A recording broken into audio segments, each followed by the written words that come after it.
Article 11 का महत्व यह है कि यह संसद को नागरिकता से संबंधित कानून बनाने की शक्ति देता है। ये सुनिश्चित करता है कि भारत सरकार जनसंख्या परिवर्तन और राष्ट्रीय सुरक्षा जैसे मुद्दों को संभाल सके। यह नागरिकता अधिनियम 1955 का आधार है, जिसे समय समय पर संशोधित किया गया है। ये कानूनों को लचीला और प्रासंगिक बनाए रखने में मदद करता है। आर्टिकल 11 का महत्व। आर्टिकल 11 भारतीय संविधान का एक महत्वपूर्ण हिस्सा है, जो संसद को नागरिकता के अधिकार को विनियमित करने की शक्ति देता है। ये सुनिश्चित करता है कि सरकार नागरिकता के अधिग्रहण, समाप्ति और अन्य संबंधित मामलों पर कानून बना सके, जिससे वो समाज, जनसंख्या और भू राजनीतिक परिस्थितियों में बदलाव के अनुकूल हो सके। यह नागरिकता अधिनियम 1955 का आधार है, जो भारत में नागरिकता के नियमों को परिभाषित करता है और समय समय पर संशोधित होता रहा है, जैसे कि हाल के नागरिकता संशोधन अधिनियम 2019, जो पड़ोसी देशों से उत्पीड़ित धार्मिक अल्पसंख्यकों को नागरिकता का रास्ता प्रदान करता है। इसलिए आर्टिकल 11 भारत में नागरिकता कानूनों को गतिशील और प्रासंगिक बनाए रखने में महत्वपूर्ण भूमिका निभाता है, जो पहचान, संबंध और राष्ट्रीय हित से संबंधित जटिल मुद्दों को संभालने में मदद करता है। सर्वे नोट। आर्टिकल 11 का विस्तृत विश्लेषण। आर्टिकल 11 भारतीय संविधान का एक महत्वपूर्ण प्रावधान है, जो नागरिकता से संबंधित कानून बनाने की शक्ति संसद को देता है। ये लेख पार्ट 2 नागरिकता का हिस्सा है और इसका पाठ इस प्रकार है। इस भाग के पूर्ववर्ती प्रावधानों में कुछ भी ऐसा नहीं होगा जो संसद की उस शक्ति को कम करे कि वह नागरिकता के अधिग्रहण, समाप्ति और अन्य सभी संबंधित मामलों के संबंध में कोई प्रावधान कर सके। इस प्रावधान का महत्व इसकी लचीलापन और अनुकूलनशीलता में निहित है, जो भारत जैसे विविध और गतिशील देश के लिए आवश्यक है। ऐतिहासिक संदर्भ और प्रारंभिक चर्चा। आर्टिकल 11 का मसौदा 10, 11 और 12 अगस्त 1949 को संविधान सभा में चर्चा के लिए लाया गया था।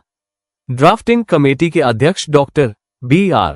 अंबेडकर ने स्पष्ट किया कि संविधान सभा का उद्देश्य स्थायी नागरिकता कानून बनाना नहीं था, बल्कि संविधान लागू होने के समय नागरिकता के प्रमुख सिद्धांतों को स्थापित करना था।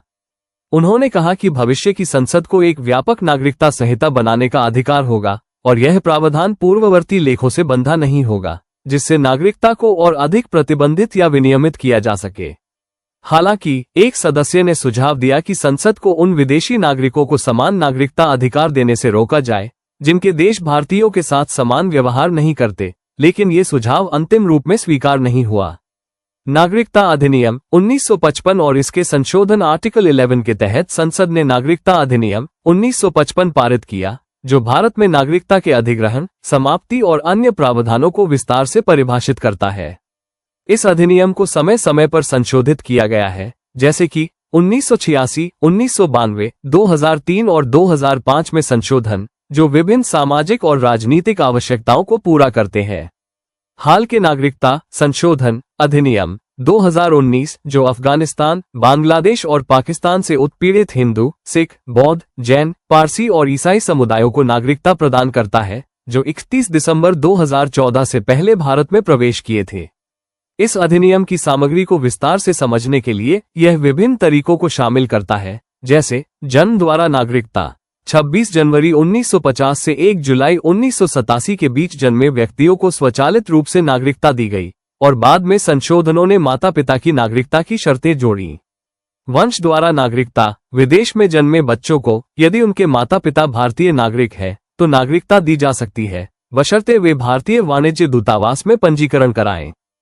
प्राकृतिककरण द्वारा नागरिकता। विदेशियों को, यदि वे 12 साल तक भारत में रहते हैं और अन्य शर्तें पूरी करते हैं, तो नागरिकता दी जा सकती है। नीचे दी गई तालिका इन प्रावधानों का संक्षिप्त विवरण देती है। अधिग्रहण का तरीका, विवरण, विशेष शर्तें। जन्म द्वारा 1950, 1987 के बीच जन्मे, बाद में माता पिता की नागरिकता की शर्तें। माता पिता में से कम एक भारतीय नागरिक होना चाहिए। वंश द्वारा विदेश में जन्मे, माता पिता भारतीय नागरिक। 1 साल के भीतर पंजीकरण आवश्यक। पंजीकरण द्वारा भारतीय मूल या नागरिक से विवाह, 7 साल निवास, शपथ पत्र और निवास प्रमाण की आवश्यकता। प्राकृतिककरण द्वारा 12 साल निवास, अच्छा चरित्र, 8वीं अनुसूची की भाषा का ज्ञान। युद्ध के समय विशेष प्रावधान।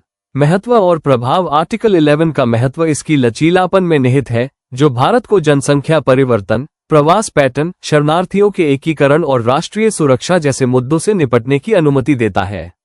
उदाहरण के लिए असम समझौते के तहत विशेष प्रावधान अधिनियम की धारा 6A ने बांग्लादेश से आए व्यक्तियों की नागरिकता को विनियमित किया और हाल के संशोधनों ने धार्मिक उत्पीड़न के आधार पर नागरिकता प्रदान की।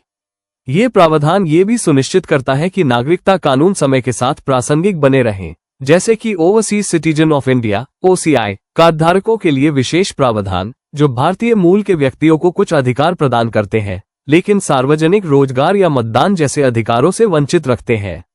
निष्कर्ष संक्षेप में, आर्टिकल 11 भारतीय संविधान का एक गतिशील और अनुकूलनशील प्रावधान है जो संसद को नागरिकता से संबंधित कानून बनाने की शक्ति देता है। ये भारत की विविधता और जटिल सामाजिक राजनीतिक परिस्थितियों को संभालने में महत्वपूर्ण भूमिका निभाता है और नागरिकता अधिनियम 1955 के माध्यम से इसके प्रभाव को स्पष्ट रूप से देखा जा सकता है।